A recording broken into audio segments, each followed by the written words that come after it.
Gaza തെരുവിലെ ചോര കണ്ടേ ഞാനും എഴുതട്ടൊരു കണ്ണീർ കാവ്യം.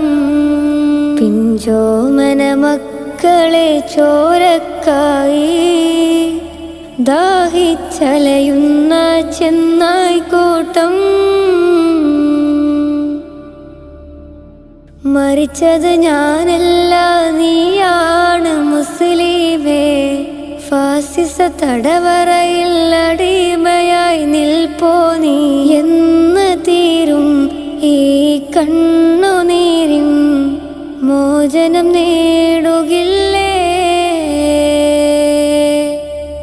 ഫലസ്തീൻ ചിരിയെന്നത് കാണാക്കിനാവല്ല. അറബിപ്പൻ വിളയുന്ന കാലം വരുന്നുണ്ട്. തഖ്വ കൊണ്ട്